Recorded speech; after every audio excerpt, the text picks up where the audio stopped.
सारे प्रोसेस का स्टडी। अब आपके जहन में सवाल कूद रहे होंगे, डुबकियां लगा रहे होंगे, सर आखिर इंथैल्पी क्या होता है, इसका फील क्या, मुझे आपका ध्यान चाहिए, मुझे आपका ध्यान चाहिए। सुनो सुनो सुनो फिर से, अब सवालों का खेला बंद, फिर से।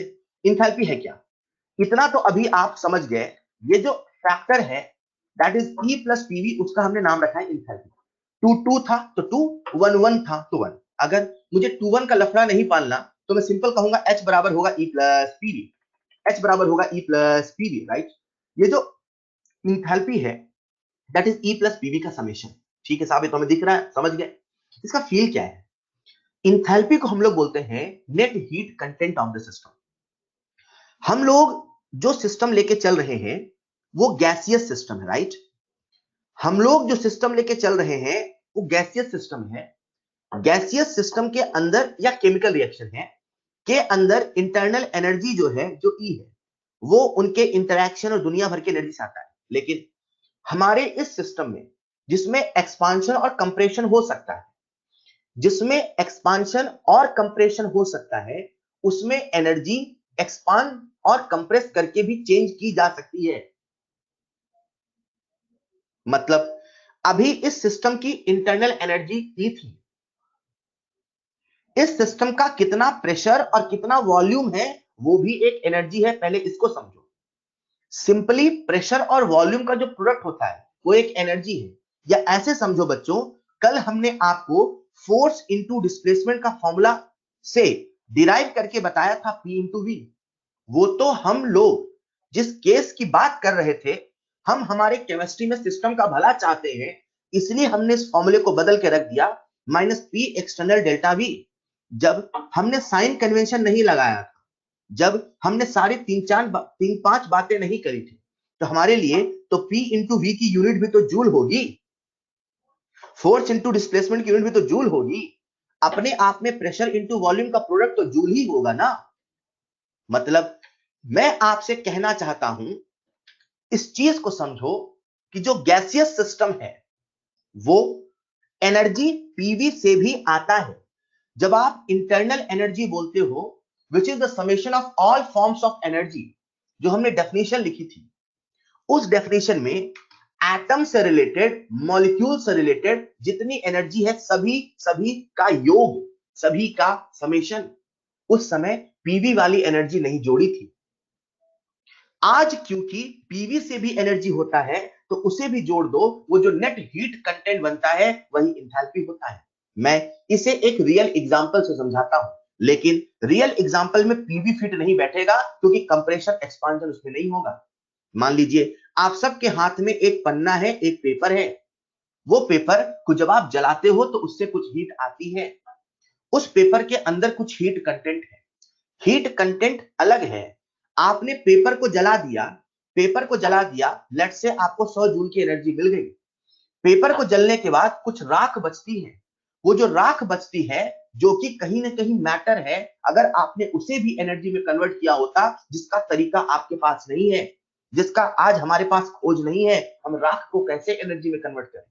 लेकिन अगर सोचो 100 जूल जो कि पेपर जलने से मिला, अगर राख भी एनर्जी में कन्वर्ट होता तो लेट से हमें 10 जूल और मिला होता, तो मैं कहता जो 100 जूल है वो हीट कंटेंट है, लेकिन जो 110 जूल है वो नेट हीट कंटेंट है। नेट हीट कंटेंट का मतलब है किसी भी सिस्टम की वो टोटल एनर्जी जिसे हम हीट के रूप में पा सकते हैं। हमारे रियल लाइफ एग्जांपल में पीवी फिट नहीं बैठता, लेकिन हम जिस सिस्टम को पढ़ रहे हैं, आप समझो हम लोग आइडियल गैसेस गैसियस सिस्टम पढ़ रहे हैं, हम लोग केमिकल थर्मोडायनेमिक्स पढ़ रहे हैं। उस सिस्टम में पीवी भी एनर्जी का एक सोर्स है, तो पीवी से भी एनर्जी दी जा सकती है। पी इंटू वी भी एक एनर्जी है, मतलब वर्क करके भी एनर्जी को जोड़ा जा सकता है, लिया जा सकता है। तो उन दोनों एनर्जी को जब आप जोड़ देते हो, जो टोटल एनर्जी मिलती है जिससे आप हीट को प्राप्त कर सकते हो, वही उसकी एंथैल्पी है। मैंने ऐसे कहा था, हमारे इस पूरे थर्मोडायनेमिक्स में एनर्जी देने लेने का दो रास्ता है, एक है हीट, दूसरा है वर्क। हमारे इस पूरे थर्मोडायनेमिक्स में एनर्जी देने लेने का दो रास्ता है, एक है हीट, दूसरा है वर्क। और सिस्टम की एनर्जी केवल दो तरीके से है, एक है इंटरनल एनर्जी, दूसरी है एंथैल्पी। इंटरनल एनर्जी सभी एनर्जी का समेशन है, इंथैल्पी भी सभी एनर्जी का समेशन है। साथ में वो जो पीवी वाला एनर्जी आप दे रहे हो उसको भी जोड़ दो। सर इसे हमने इंथैल्पी एच ही क्यों बोला?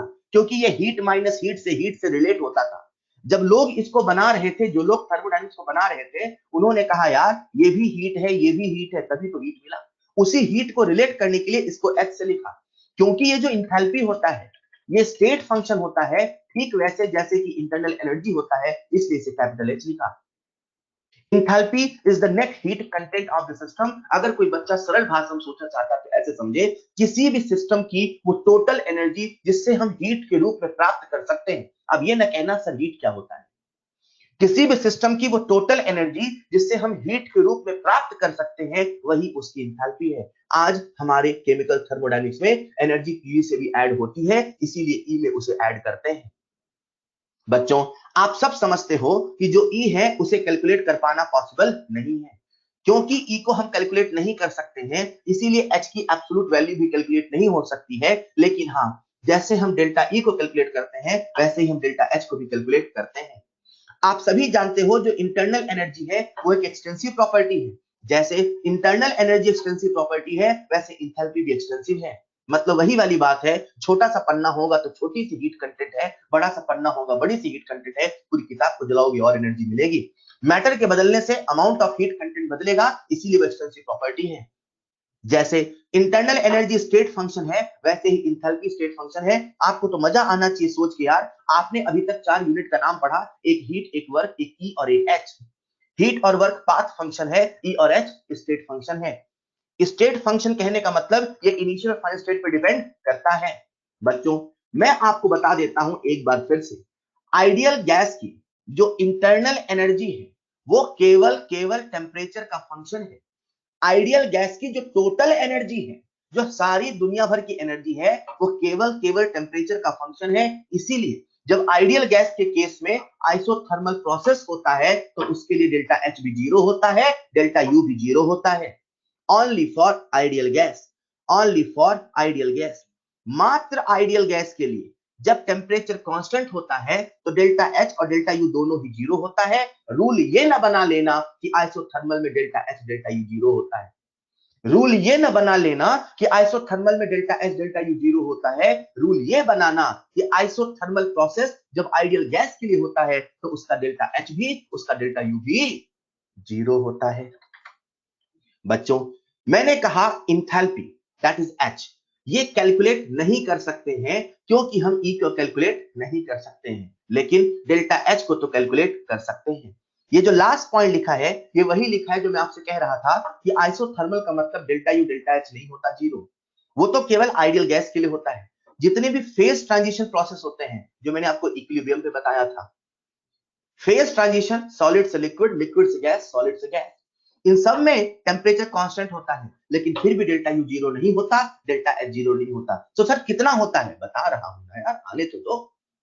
मैंने तो अभी आपको यह समझाया आखिर इंथैल्पी होता क्या है। Enthalpy is the net heat content of the system. हम एच को मेजर नहीं कर सकते हैं, लेकिन हम डेल्टा एच को मेजर कर सकते हैं। मुझे आप सबका ध्यान चाहिए, हाँ या ना बोलना है। बच्चों क्या H बराबर E प्लस पीवी होता है? बोलो हाँ या ना। क्या H बराबर E प्लस पीवी होता है? बोलो हाँ या ना। क्या हम E को निकाल सकते हैं? ना। क्या हम डेल्टा E को निकाल सकते हैं? हाँ। हमने डेल्टा H को लिए, इधर भी डेल्टा लगाया, इधर भी डेल्टा लगाया, तो डेल्टा H बराबर delta E plus delta PV लिख दे, चलेगा? बोलो चलेगा। लिख दे, चलेगा? चलेगा। डेल्टा का एक मतलब होता था, होता रहेगा, बोलो क्या sir? Final minus initial. Delta है मतलब फाइनल माइनस इनिशियल, मतलब 2 माइनस 1। सुनो ना बच्चों, मैं ऐसा लिख दूं, चलेगा? डेल्टा एच बराबर delta E plus P2 V2 minus P1 V1, चलेगा? बोलो चलेगा। चलेगा। ये जो आपके सामने मैंने फॉर्मूला लिखा, ये डेल्टा एच कैलकुलेट करने का मेन फॉर्मूला है। ये डेल्टा एच कैलकुलेट करने का मेन फॉर्मूला है, जिसमें ना तो प्रेशर कांस्टेंट है, ना तो टेम्परेचर कांस्टेंट है, ना तो वॉल्यूम कांस्टेंट है। हेलो, हमने ये जो फॉर्मूला लिखा है ये मेन फॉर्मूला है जिसमें प्रेशर और वॉल्यूम कांस्टेंट नहीं है। पर आप सब समझदार हैं, आप सब जानते हैं जब कभी रिएक्शन होती है, अक्सर जनरली जब कभी रिएक्शन होती है, अक्सर कभी कांस्टेंट प्रेशर तो कभी कांस्टेंट वॉल्यूम पर होती है। चलो एक एक करके समझते हैं। जब कांस्टेंट प्रेशर पे होगा तो क्या होगा, जब कांस्टेंट वॉल्यूम पे होगा तो क्या होगा। अक्सर reaction constant pressure constant volume पे होती है, उसमें भी सबसे अक्सर कांस्टेंट प्रेशर पे रिएक्शन होती है। जब प्रेशर कांस्टेंट है मतलब बदल क्या रहा, वॉल्यूम। मतलब हमारा डेल्टा एच का फॉर्मूला था डेल्टा एच बराबर डेल्टा ई प्लस, बोलो, हमारा डेल्टा एच का फॉर्मूला था डेल्टा एच बराबर delta E plus delta PV. हमने प्रेशर कांस्टेंट रख दिया तो प्रेशर नहीं बदलेगा, अब क्या बदलेगा, वॉल्यूम। पी डेल्टा वी लिख दे, चलेगा, बोलो चलेगा। पी डेल्टा वी लिख दे, चलेगा, बोलो चलेगा। This is the most common formula, this is the most common formula. लेकिन याद रखना इसकी कंडीशन है at constant pressure, at constant pressure. बच्चों कभी कभी प्रेशर कांस्टेंट होगा तो कभी कभी वॉल्यूम कांस्टेंट होगा। मैं आपसे पूछूंगा, मान लो अगर वॉल्यूम कांस्टेंट रहा होगा तो डेल्टा पीवी, डेल्टा मतलब चेंज, कौन कांस्टेंट है, वॉल्यूम, तो कौन बदलेगा, प्रेशर। डेल्टा किसके पहले आएगा, प्रेशर। सुनो ना, डेल्टा एच बराबर delta E plus, delta H बराबर डेल्टा ई प्लस, बोलो क्या लिखूं मैं, वी डेल्टा पी लिख दूं, चलेगा, चलेगा। सुनो, ये फॉर्मूला भी चलेगा लेकिन याद रखना ये फॉर्मूला कब लगेगा, जब कांस्टेंट वॉल्यूम होगा। मैंने कहा रट के न जाना ये फॉर्मूला, रट के न जाना ये फॉर्मूला, याद रखना ये फॉर्मूला लगता है जब प्रेशर कांस्टेंट होता है। बच्चों हम लोग क्या पढ़ रहे हैं, थर्मोडायनेमिक्स ना, हम लोग क्या पढ़ रहे हैं, केमिकल थर्मोडायनेमिक्स। हाँ, केमिकल थर्मोडायनेमिक्स में अक्सर केमिकल रिएक्शन होगी, बोलो हाँ। केमिकल थर्मोडायनेमिक्स में अक्सर केमिकल रिएक्शन होगी, बोलो हाँ। जब केमिकल रिएक्शन हो रही होगी तो रिएक्टेंट से प्रोडक्ट, प्रोडक्ट से रिएक्टेंट बन रहा होगा, अरे बोलो ना। मजे की बात यह है हम लोग पढ़ रहे हैं केमिकल थर्मोडायनेमिक्स, उसमें भी जो केमिकल रिएक्शन होते हैं उनमें से या तो रिएक्टेंट या तो प्रोडक्ट कोई एक गैसियस होना चाहिए। Any of the species, any of the species must be gaseous.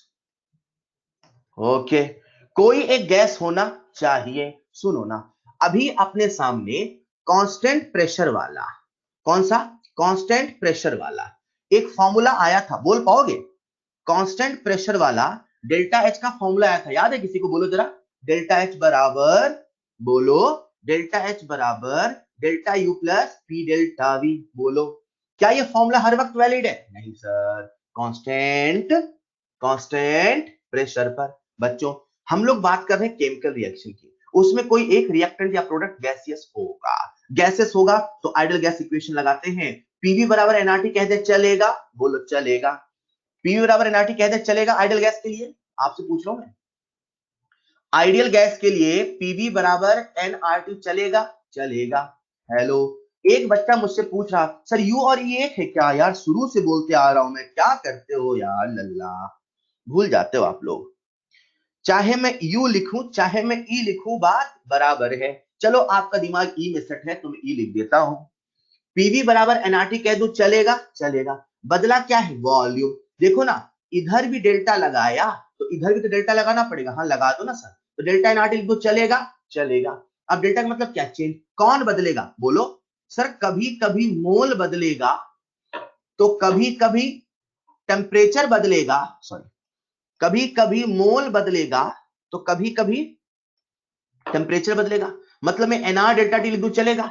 तो कभी कभी एंटी डेल्टा आर बदलेगा। मैं आपसे पूछता हूं, क्या डेल्टा एन बदल सकता है, क्या गैसेस के मोल बदल सकते हैं, बदल सकते हैं। क्या टेम्परेचर बदल सकता है, बदल सकता है। क्या कभी ऐसा होगा कि डेल्टा आर बदले, सर आर गैस कांस्टेंट है, यूनिवर्सल कांस्टेंट है, सर वो नहीं बदलेगा। मतलब मैं कह सकता हूं पी डेल्टा वी बराबर या तो डेल्टा एन आर टी होगा, सर ये तब होगा जब कांस्टेंट टेम्परेचर होगा। यार इस सोचने में जोर लग रहा क्या, सर इसमें कौन सा जोर है, टेम्परेचर में आपने डेल्टा नहीं लगाया मतलब कांस्टेंट है। हेलो, ये फॉर्मूला तब लगेगा जब कांस्टेंट टेम्परेचर होगा। और पी डेल्टा वी बराबर एन आर डेल्टा टी तब लगेगा जब टेम्परेचर कांस्टेंट नहीं होगा, जब एन कांस्टेंट होगा, जब एन कांस्टेंट होगा और टेम्परेचर वेरिएबल होगा। हम फिर से एक केस मानते हैं, हम फिर से एक केस मानते हैं, मान लो कांस्टेंट प्रेशर है, मान लो कांस्टेंट टेम्परेचर है। सर प्रेशर भी कांस्टेंट है टेम्परेचर भी कांस्टेंट है, जी हाँ। जब कभी रिएक्शन होती तो आपने ऐसे पढ़ा होगा, फला रिएक्शन हो रही है 25 डिग्री सेल्सियस पे, तो टेम्परेचर तो कांस्टेंट है ना, पूरी रिएक्शन एक कांस्टेंट टेम्परेचर पे हो रही है। अक्सर जो रिएक्शंस होती हैं वो कांस्टेंट टेम्परेचर पे होती हैं, तो डेल्टा एच बराबर delta E plus P delta we चलेगा, चलेगा। केमिकल रिएक्शन के लिए मैं डेल्टा एच बराबर delta E plus P delta we को लिख देता हूं डेल्टा एन आर टी, चलेगा, चलेगा। आप सबको ज्ञात है जब हम पीवी बराबर एनआरटी लिखते हैं, ये फॉर्मूला गैस के लिए लगाते हैं। किसके लगाते हैं? आइडियल गैस के लिए। किसके लगाते हैं? आइडियल गैस के लिए। और हम गैसेस को आइडियल मान के ही चलते हैं। तो डेल्टा एन है वो क्या होगा? Delta N G. मुझे आपको ये बताने की आवश्यकता नहीं कि डेल्टा एन जी का मतलब क्या है। आई होप आप सबको याद होगा। बोलो जरा एक बार, डेल्टा एन जी क्या? बोलो। Delta N G equal to stoichiometric coefficient of gaseous product minus stoichiometric coefficient of gaseous reactant. खूब निकाला इक्विलिब्रियम में आज, खूब निकाला है। Clear? Change in moles of gas नहीं सत्यजीत, गलत गलत गलत सत्य, आप तो फंस जाओगे। आपके तो सवाल मजे ले लेगा Satyajit. Change in moles of gas नहीं, मोल्स नहीं, स्टोइशियोमेट्रिक कोएफिशिएंट। मोल्स नहीं, स्टोइशियोमेट्रिक कोएफिशिएंट। मोल्स नहीं, स्टोइशियोमेट्रिक कोएफिशिएंट। बच्चों, मैंने आपको बहुत कुछ बताया, मैंने आपको बहुत कुछ बताया, लेकिन जिस जिस फॉर्मूले में डब्बा लगाया वो बच्चे आपको याद होना चाहिए बाय हार्ट, क्योंकि ये वो फॉर्मूले हैं जिन पर अक्सर हम सवाल करते हैं। आधे बच्चे जाने अनजाने में कंडीशन नहीं जानते, ही लगा के सॉल्व करते हैं। अक्सर 99% में यही कंडीशन आती है। Reaction constant, pressure constant, temperature पे आती है। फॉर्मूला लगाओ, आंसर पाओ, खुशी के गीत गाओ। क्लियर? बच्चे सुनिएगा ध्यान से। ये जो आपके सामने फॉर्मूला लिखा है, ये जो आपके सामने फॉर्मूला लिखा है डेल्टा एच, यार कुछ देर पहले याद करो, हमने कहा था जो क्यूपी होता है वही डेल्टा एच है। बोलो, अरे याद आया? बोलो याद आया। मतलब मैं डेल्टा एच को क्यूपी लिख दूं, चलेगा सर? चलेगा। डेल्टा ई को क्यूबी लिख दूं, चलेगा? चलेगा। इधर ले आऊं तो माइनस लिख दूं, चलेगा? चलेगा। क्यूपी माइनस क्यूबी बराबर डेल्टा एनजीआरटी लिख दूं, चलेगा बच्चों? अरे सुनो ना, मैं शब्दों में बोलता हूं इस इक्वेशन को, मजा आए तो बताना। शब्दों में बोल रहा हूं। Heat, difference of heat at constant pressure to the heat at constant volume is equal to delta NGRT.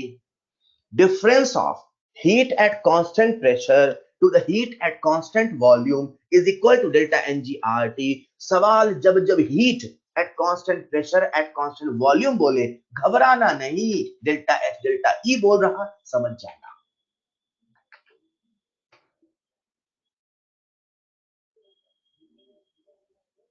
बिल्कुल सही है असदुल्ला अनवर।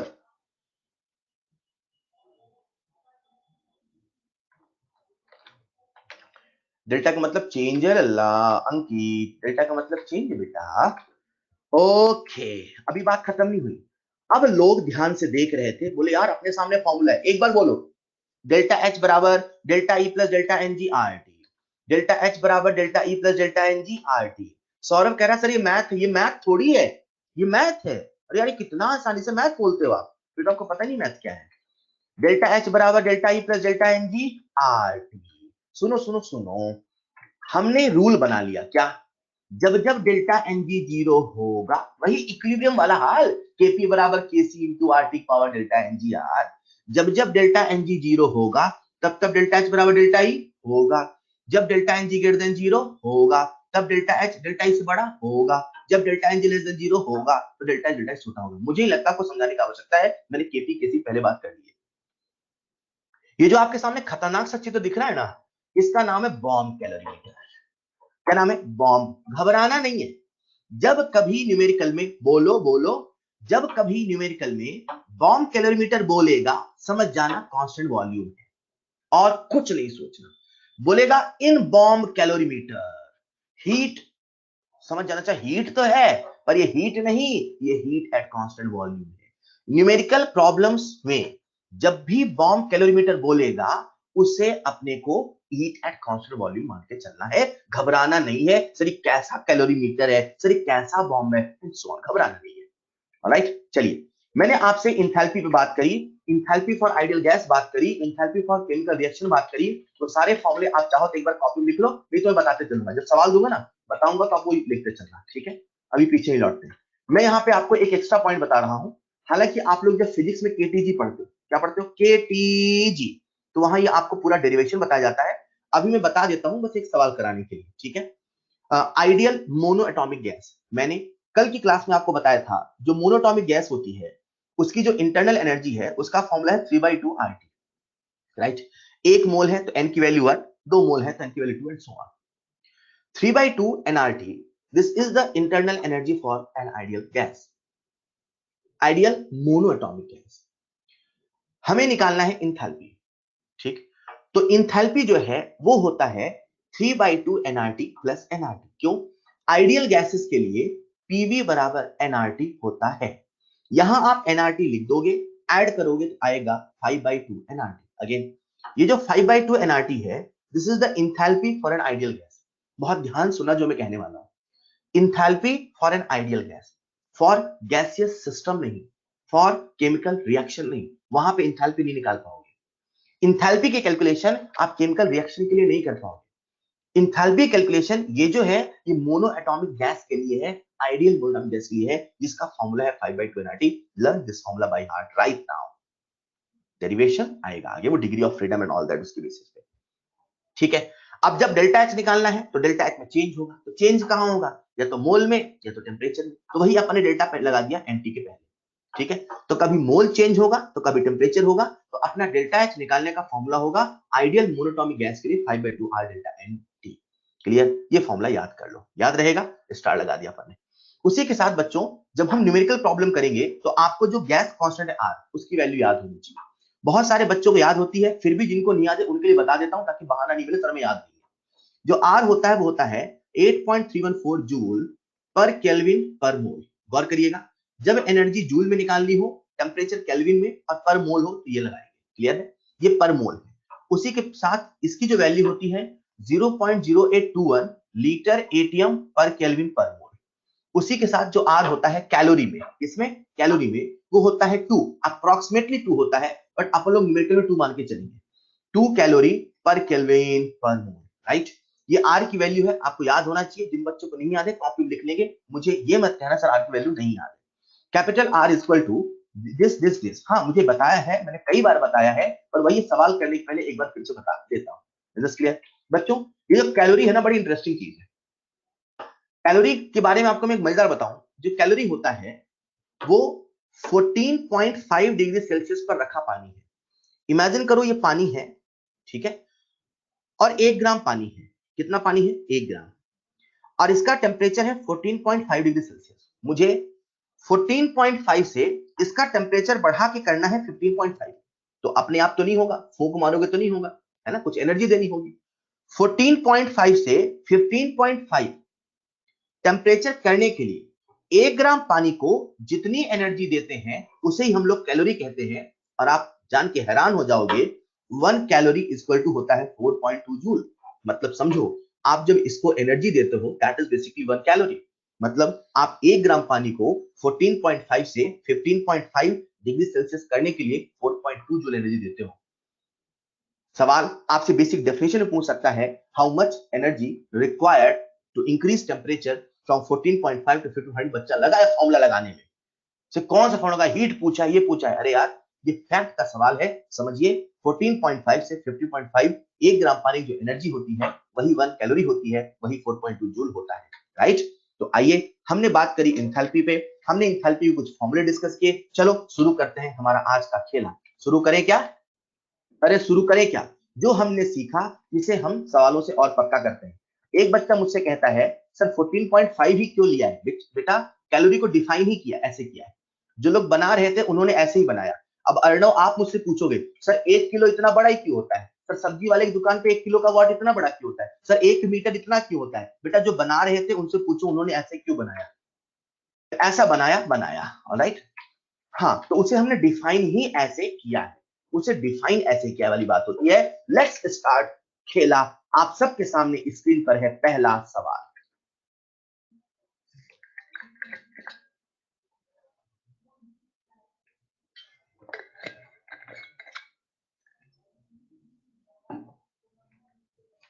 अभिषेक अपने आप से पूछो।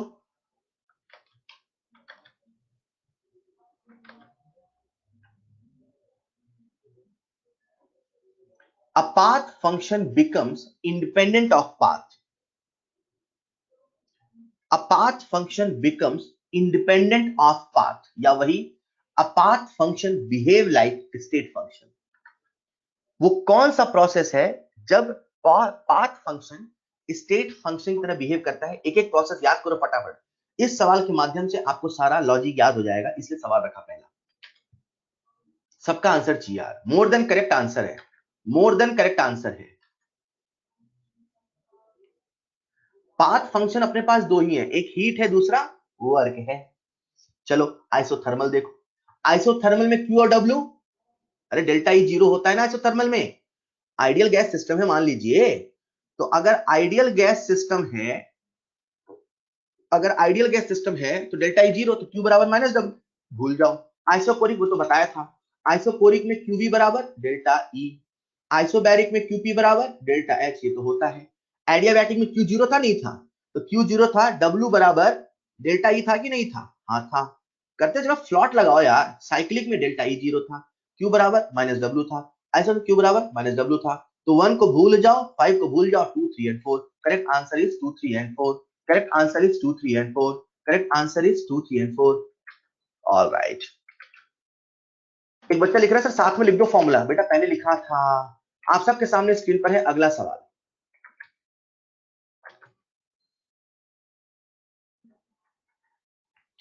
If 10 joule of heat is absorbed by the system and 10 calorie work is done on the system, heat absorb हुआ system के द्वारा, 10 कैलोरी का वर्क हुआ सिस्टम पर, दोनों ही ऑन द सिस्टम है। जब ऑन द सिस्टम है मतलब सिस्टम को मिला, सिस्टम को मिला मतलब सिस्टम का फायदा हुआ, सिस्टम का फायदा हुआ तो सोचो क्या हुआ। आपसे सवाल कह रहा है calculate change in internal energy, सवाल हमसे डेल्टा ई पूछा है। आई एम डैम श्योर एक भी बच्चा ऐसा नहीं होगा जिसको मुझे बताना पड़े फॉर्मूला कौन सा लगाना है। बताऊं क्या? हिंट नंबर 1, डेल्टा ई बराबर Q plus W, delta E बराबर Q plus W, delta E बराबर क्यू प्लस डब्ल्यू। आंसर आपके सामने है। आधे बच्चे क्या करते हैं, जब डेल्टा ई लिखते हैं पता क्या करते हैं, ऐसे करते हैं 10 प्लस 10 सर आंसर 20। भैया थोड़ा आंखें खोलो, यूनिट भी सोचा करो, ये जूल है ये कैलोरी है, जूल कैलोरी को जोड़ दोगे, जूल कल बन जाएगा क्या? कैसी बातें कर रहे हो? ऐसे जोड़ते हैं, पहले सेम यूनिट में कन्वर्ट करेंगे तब तो आप आंसर बताएंगे। तो कैलोरी को जूल में कन्वर्ट कर लो या जूल को कैलोरी में कन्वर्ट कर लो, आंसर या तो कैलोरी में दे दो या तो जूल में दे दो। फिलहाल जो आंसर लिखा है जूल में, and the correct answer is 52 joule, and the correct answer is 52 joule. I hope आप सबको समझ में आया, कोई बात नहीं, गलती दोबारा नहीं होनी चाहिए। ओके, अगला सवाल आप सबके सामने स्क्रीन पर।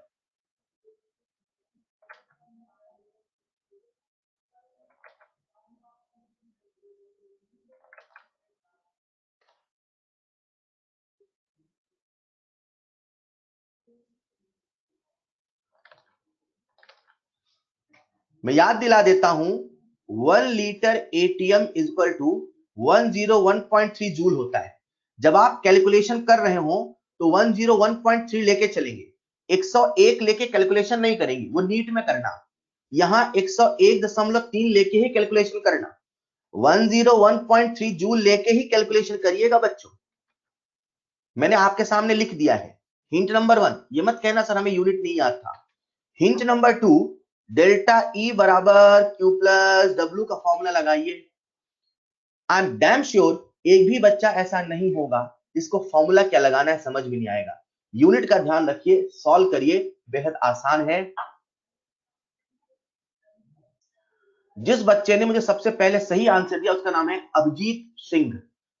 अभिजीत सिंह ने इस सवाल का सबसे पहले सही आंसर दिया है, and the correct answer is -1003 joule. Answer आपके सामने है।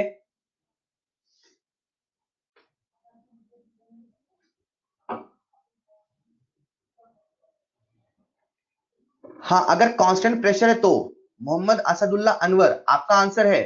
अगर कांस्टेंट प्रेशर कांस्टेंट वॉल्यूम दोनों है तब।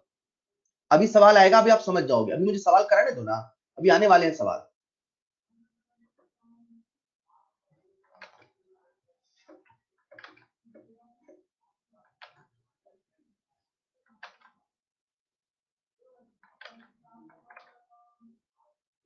क्या किसी बच्चे को गिवन सॉल्यूशन नहीं समझ में आया? Raise your hand. 10 joule absorbed by the system, तो प्लस। एक्सपांशन हुआ मतलब work done by the system, तो निगेटिव। वैल्यू पुट करो, आंसर निकालो, -1003। बहुत बढ़िया, बहुत अच्छे सौरभ बेटा, क्या बात है। आप सबके सामने स्क्रीन पर है अगला सवाल।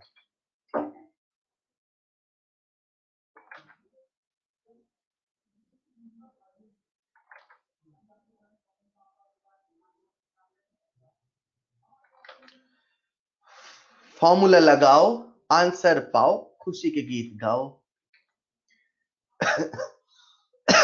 फॉर्मूला लगाओ, आंसर पाओ, खुशी के गीत गाओ। कितना आसान है थर्मोडायनेमिक्स, बस फॉर्मूला चिपकाओ, आंसर पाओ।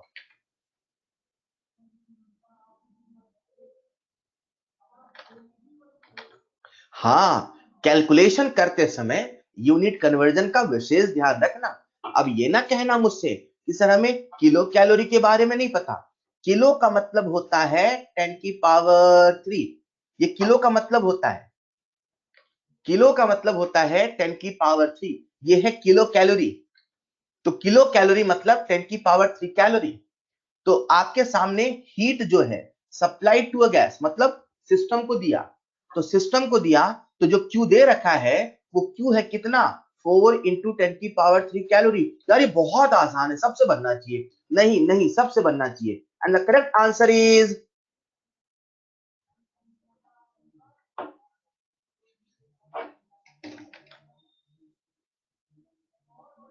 मुझे लगता ही नहीं इसमें समझाने की आवश्यकता, कंसेप्ट है ही नहीं यार। फॉर्मूला लगाओ, आंसर पाओ, कुछ है ही नहीं कंसेप्ट। हाँ, पहचानना है कहां ऑन द सिस्टम है, वो तो आप माहिर हो पहचानने में। Supply to a gas, gas को दिया, ऐसे फील क्या करो, गैस को दिया, ऑन द सिस्टम है सर, पॉजिटिव। 5 लीटर से 55 हुआ, तो 5 से 55 हुआ, वॉल्यूम बढ़ा घटा, बढ़ा सर। एक्सपांशन कंप्रेशन, एक्सपांशन, तो bye the system, on the system, bye the system. Negative है, वर्क निगेटिव है, हीट पॉजिटिव है, वैल्यू पुट करो, आंसर निकल। हाँ, यूनिट कन्वर्जन का विशेष ध्यान रखें, यूनिट कन्वर्जन का विशेष ध्यान रखें। जिस बच्चे ने सबसे पहले सही आंसर दिया उसका नाम है रोहन कुमार। रोहन ने इस सवाल का सबसे पहले सही आंसर दिया। उसने मुझे जूल में दिया पर चलेगा। आंसर आपके सामने 6.87 है। ऑब्वियसली आप इसे जूल में कन्वर्ट कर सकते हो यार, इंटू 1000 कर देना, आप यूनिट किसी में हो, कोई बात नहीं। कैलकुलेशन मिस्टेक होगी, कंसेप्चुअल मिस्टेक तो नहीं होनी चाहिए। कैलकुलेशन मिस्टेक यहां पर आप क्लास के बाद एक बार इन सवालों को फिर से लगाना। जिन बच्चों से कैलकुलेशन मिस्टेक हो रही है वो क्लास के बाद इन सवालों को फिर से लगाए, तब नहीं होना चाहिए। आप सबके सामने स्क्रीन पर है अगला सवाल। सवाल शुरू करने के पहले कुछ मैं बहुत बहुत इंपॉर्टेंट कंसेप्ट बता रहा हूं जिसका नाम है TNT। Listen carefully. जब भी कंबशन का सवाल है, सुन लो बच्चों, आंसर बाद में बताना। जब भी कंबशन का सवाल आए तो आप सभी जानते हैं कंबशन का जो एंड प्रोडक्ट होता है, जो एंड प्रोडक्ट होता है वो होता है CO2 gas and H2O liquid. बोलो हाँ या ना। अब यही पे खेल है सर, H2O लिक्विड लिखे कि गैस लिखे, ये सुन लो। जब कभी कंबशन का सवाल आए, जब कंबशन की आप रिएक्शन लिखेंगे तो बच्चों को अक्सर कंफ्यूजन होता है कब H2O लिक्विड लिखे, कब H2O गैस लिखे, राइट। तो उसे मैं कुछ केसेस में डिवाइड कर रहा हूं, लिसन केयरफुली। अगर सवाल में टेम्परेचर स्पेसिफाइड नहीं है, अगर सवाल में टेम्परेचर नॉट स्पेसिफाइड, तो आप लिखोगे H2O लिक्विड। अगर सवाल में टेम्परेचर लो है, मतलब 25, 30, 40, 50 ऐसा कुछ है, अगर टेम्परेचर लो है तब भी आप लिखोगे H2O लिक्विड। अगर सवाल में बोल दिया है हाई टेम्परेचर, मतलब मोर देन 100 डिग्री सेल्सियस, तब आप लिखोगे H2O गैस। अगर सवाल में आपसे बोल दिया है होल रिएक्शन इज गैसियस, ऐसा भी बोलता है, जब बोल दे पूरी रिएक्शन गैसियस है तब भी आप लिखोगे H2O गैस। याद रखना, मैं इसे दोबारा नहीं बताऊंगा, इसे हमने TNT कैटेगरी में बोला है। ये कंसेप्ट अक्सर बच्चों कंफ्यूजन होते हैं, आज के बाद नहीं होना चाहिए। जब हाई टेम्परेचर बोल देगा, जब हाई टेम्परेचर बोल देगा तो H2O गैस होगा, जब लो टेम्परेचर बोलेगा तो लिक्विड होगा, राइट। अब आपके सामने सवाल है, सॉल्व करके मुझे आंसर बताएंगे। मीथेन का कंबशन बोला है यार, तो लिखो ना रिएक्शन, CH4 प्लस O2 से बना CO2 प्लस H2O। बच्चों को लिक्विड लिखने में या गैस लिखने में डाउट आता है? नहीं आएगा, सॉल्व करो फटाफट। कितना आसान है, केमिकल रिएक्शन का सवाल है क्या? अरे तो लगाओ ना फॉर्मूला, डेल्टा एच बराबर delta E plus delta N G R T. Delta N G निकालो, सॉल्व करो, सभी लोग मुझे आंसर देंगे, सभी लोग।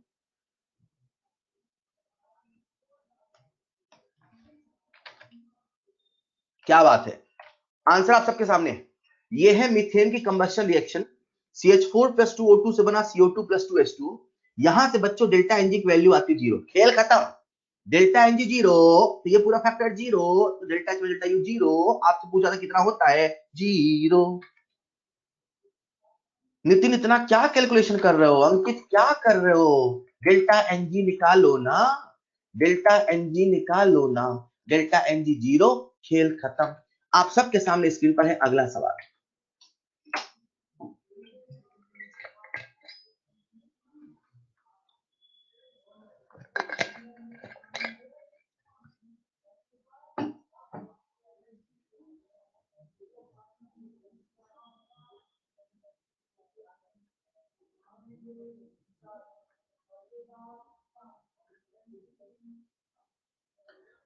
प्रताणु बेटा, लास्ट पॉइंट में लिखा है, अगर कभी सवाल बोले whole reaction is gaseous, like बोले ना फॉर अ गैसियस रिएक्शन, तो आपको समझ जाना सारे रिएक्टेंट सारे प्रोडक्ट सब गैस है।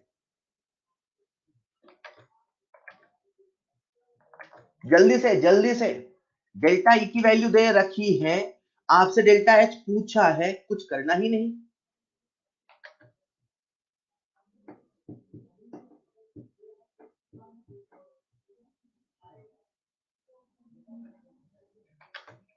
आंसर आपकी इच्छा है, किलो जूल में बताएं, जूल में बताएं, जिसमें आसान लगे।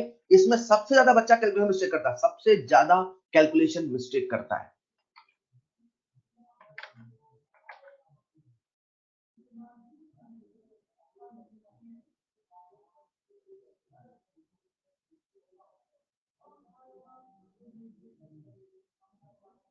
अभिषेक दिस इज नॉट करेक्ट बेटा, सॉल्व करो अभिषेक, ऐसा नहीं चलेगा।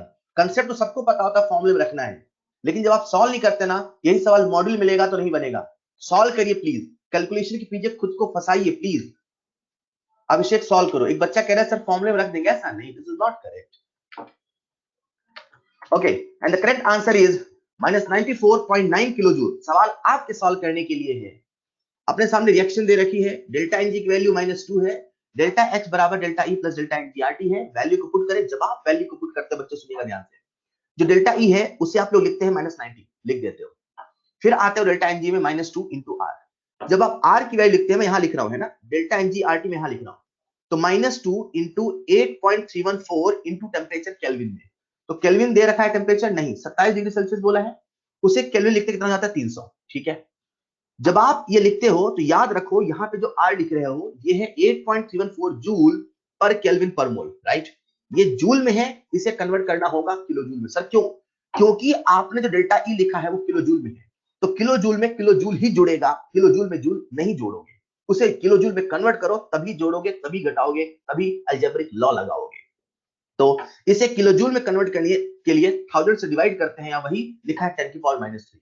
जब आप इसे सॉल्व करते हैं तो आप सबके सामने जो आंसर आता है बच्चों, that is -94.9 kilo joule, -94.9 kilo joule. ये जो टॉपिक है यहां कंसेप्ट नहीं है, अगर किसी बच्चे ने फॉर्मूले की कंडीशन को याद कर लिया है तो उसे बहुत आसानी से बन जाता है। क्लियर? ऑलराइट, आप सबके सामने स्क्रीन पर है अगला सवाल।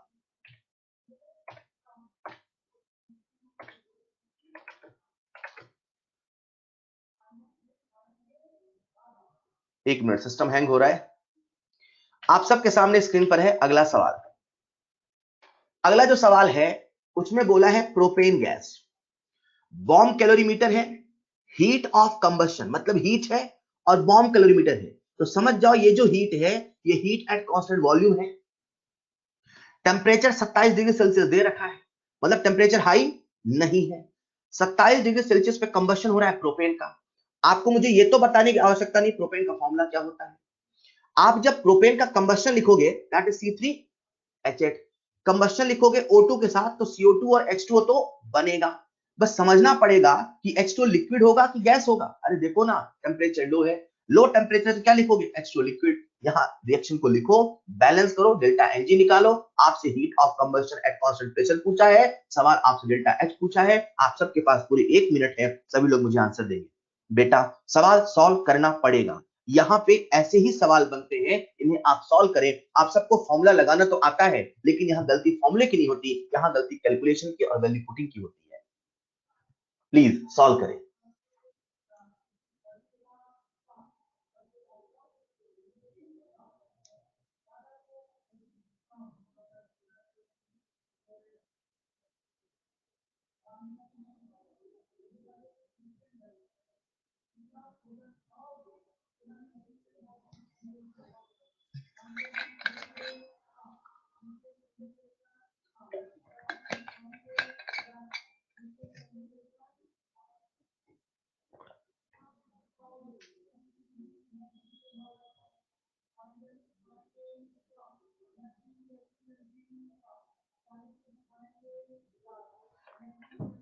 समय समाप्त and the correct answer is -117.47 kilo joule. क्या बात है, -117.47 किलो जूल। जिस बच्चे ने मुझे सवाल का सबसे पहले सही जवाब दिया, आशुतोष व्यास, कॉन्ग्रेचुलेशन बेटा।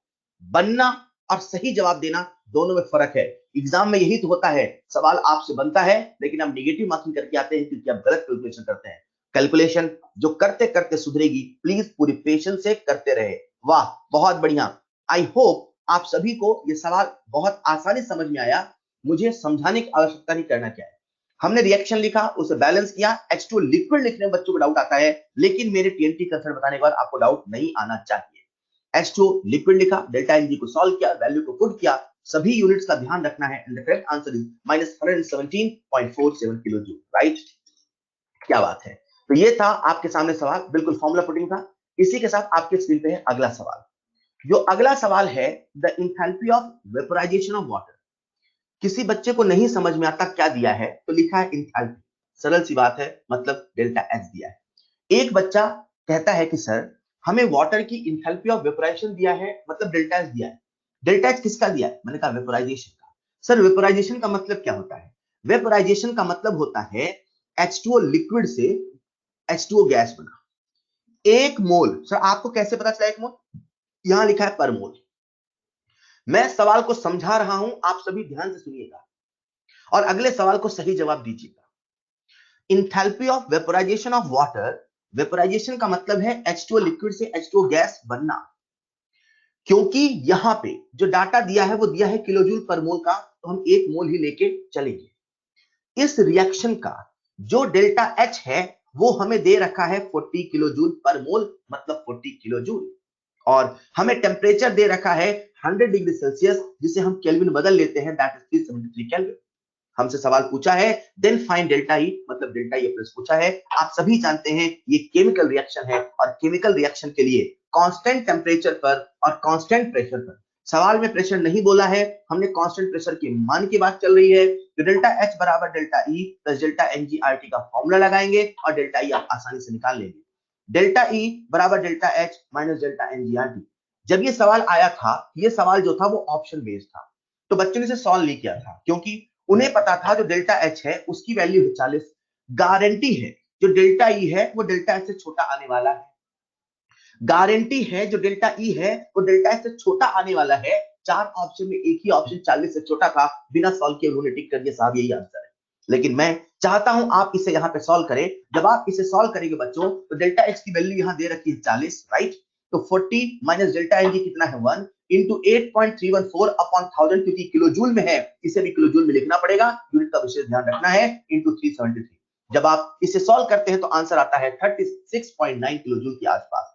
And the correct answer is 36.9 kilojoule per mole. इस सवाल में मैंने आपको बताया हमें क्या गिवन है, हमें क्या सॉल्व करना है। इसी सवाल की तर्ज पे आप सबके सामने स्क्रीन पे है अगला सवाल, जिसके आंसर की उम्मीद मैं आपसे कर रहा हूं। अगर आपको ये समझ में आया, कुछ नहीं करना था, कैलकुलेशन थी, फॉर्मूला लगाया, बहुत आसान है। आप सबके सामने है अगला सवाल।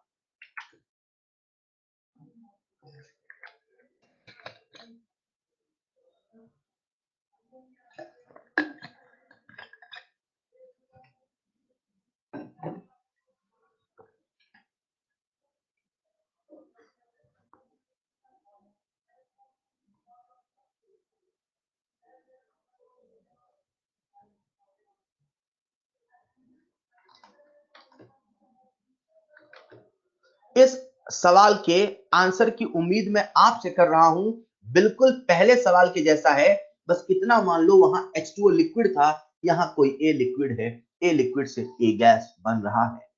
वेपोराइजेशन है तो इक्विलिब्रियम भी मान सकते हो, कोई फर्क नहीं पड़ेगा।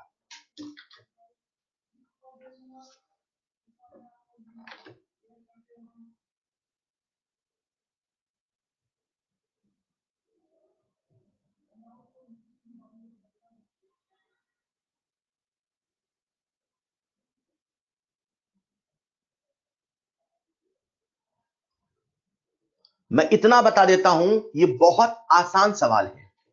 साइंस को जिसने कॉम्प्लेक्स बना के सोचा, उसके लिए कॉम्प्लेक्स हो गया। बहुत आसान सवाल है, सिंपल ओरल आंसर आता है। जिस बच्चे ने मुझे सबसे पहले सही आंसर दिया, उसका नाम है आशुतोष व्यास। आशुतोष व्यास के बाद मनीष कुमार ने भी सही आंसर दिया, साहिलदीप ने भी सही आंसर दिया, कुमार गौरव, बहुत अच्छे बच्चों, क्या बात है, बहुत सारे बच्चों ने सही आंसर दिया, वेल डन। जो बच्चे मुझे पॉइंट में बता रहे हैं, वो यार कुछ कैलकुलेशन मिस्टेक कर रहे हैं। कुशल मंगल, आपका आंसर कहां गया? कुशल मंगल, वेयर आर यू? कहां है आपका आंसर? ऑलराइट, तो ये जो सवाल है बेहद ही आसान। करना कैसे है एक बार सुन लो। ये तो समझ में आ गया, latent heat of vaporisation of liquid at 500 kelvin and 180 temperature is this. ये पर मोल दे रखा है, मतलब जो डाटा हमें दिया है वो 1 मोल का दिया है, राइट। 1 मोल का हमें दे रखा है, क्या दिया है? ये डेल्टा एच है कि डेल्टा यू है? नहीं समझ में आता तो बच्चा सवाल पढ़ता है, बोला है इंटरनल एनर्जी में चेंज निकालो, मतलब ये डेल्टा एच ही दे रखा है। वैसे जो latent heat of vaporisation that is delta H, वो कितना दे रखा है? 9। लेकिन हमसे पूछा क्या है? Delta U. तो पहले एक काम करते हैं, 1 मोल के लिए डेल्टा यू निकाल लेते हैं। तो डेल्टा एच बराबर आप सभी जानते हैं formula, delta E plus delta N G R T होता है, बोलो हाँ या ना। मतलब यहां से बच्चों आपके सामने आ जाएगा डेल्टा ई बराबर delta H minus delta N G R T. आप सभी वैल्यू को पुट करते हैं तो आंसर आता है 8 के आसपास। डेल्टा ई की वैल्यू 8 आई फॉर 1 मोल। लेकिन सवाल हमसे 1 मोल का नहीं पूछ रहा, सवाल हमसे 3 मोल का पूछ रहा, तो 8 इंटू 3 24 निकालने में कोई दिक्कत है आपको क्या? 1 मोल का 8 हो गया तो 3 मोल का 24 हो गया। कितना आसान है यार। इस सवाल का प्रिंटेड सॉल्यूशन आप सबके सामने है, and the correct answer is 24 kilo calorie. And the correct answer is 24 kilo calorie. बेहद ही आसान सवाल, बस आपको परमोल और क्या पूछा है ये समझना था बच्चों। इसी के साथ मैं आप सबके सामने लेके आ रहा हूं अगला सवाल। जो अगला सवाल है वो जेईई मेंस का सवाल है और बहुत प्यारा सवाल है। ये सवाल आप करोगे तो आपको समझ में आएगा कि आखिर हमें कौन सा फॉर्मूला कब याद रखना है। वेरी वेरी गुड सवाल, जो कि आज की क्लास का लास्ट सवाल भी होगा। सभी लोग एक बार अटेम्प्ट जरूर करिएगा। एग्जैक्टली अभिषेक बेटा, exactly. A non-ideal gas undergoes a change of state from 2 atm, यहां है 4 atm, मतलब प्रेशर कांस्टेंट नहीं है। 3 लीटर टू 5 लीटर, मतलब वॉल्यूम कांस्टेंट नहीं है। ना तो प्रेशर कांस्टेंट है, ना तो वॉल्यूम कांस्टेंट है। ना तो प्रेशर कांस्टेंट है, ना तो वॉल्यूम कांस्टेंट है। सवाल आपसे डेल्टा एच पूछा है, सोचो हम क्या करें, कौन सा फॉर्मूला लगाएं? डेल्टा एच बराबर डेल्टा यू प्लस डेल्टा एनजीआरटी लगाएं, कि डेल्टा एच बराबर delta U plus delta PV लगाए, डेल्टा एच बराबर delta U plus P delta we लगाए, पीवी डेल्टा पी लगाए? यार जब कोई कांस्टेंट नहीं तो क्या मेन फॉर्मूला लगाएं? बिल्कुल मेन फॉर्मूला लगाते हैं। आई होप आप सबको याद है मेन फॉर्मूला क्या था। डेल्टा एच बराबर delta E plus delta PV, याद आया? इस फॉर्मूले में ना तो पी कांस्टेंट था, ना तो वी कांस्टेंट था, ना तो पी कांस्टेंट था, ना तो वी कांस्टेंट था, राइट। जब आप ये फॉर्मूला लगाएंगे डेल्टा एच बराबर डेल्टा ई प्लस, तो क्या लिखोगे? P2V2 minus P1V1। अब तो कुछ नहीं, बस वैल्यू पुट करना था, सॉल्व करना था। आप सभी मुझे आंसर दे सकते हैं 44 लीटर एटीएम के फॉर्म में। So the correct answer is litre ATM में 44 लीटर एटीएम। ये सवाल बहुत बढ़िया था, बस बच्चे को याद होना चाहिए फॉर्मूला क्या लगाए। वो बच्चे जिनको मैंने एंथैल्पी कांसेप्ट नहीं बताया होता, जिनको पुराना याद रहता है, उन सबको एक ही फॉर्मूला याद रहता है, डेल्टा एच बराबर delta U plus P delta we, उनसे सवाल नहीं बनता। याद रखिएगा, आपको सभी फॉर्मूले याद करने हैं, कंडीशन याद रखनी है। जो मैंने डब्बे बनाए वो इंपॉर्टेंट है, बाकी सभी कंडीशन याद रख पाए तो मजा आएगा, किसी भी लेवल का सवाल आपसे बन जाएगा। बच्चों आज के लिए इतना ही, इस कहानी को हम यहीं पर समाप्त करते हैं। नेक्स्ट क्लास में मिलेंगे नए टॉपिक के साथ। दैट्स ऑल फॉर टुडे, मिलते हैं नेक्स्ट क्लास में। Thank you so much. ठीक है, जिन बच्चों से न्यूमेरिकल नहीं बना था वो क्लास के बाद एक बार न्यूमेरिकल्स को फिर से करेंगे। कोई बच्चा कह रहा है सर हमें जूल में चेंज कर रहे थे, ऐसा वैसा, वो आप देख लेना बेटा। किसी को दिक्कत हो मुझसे कॉल करके पूछ लेना। दैट्स ऑल फॉर टुडे, मिलते हैं इस क्लास में। Thank you so much.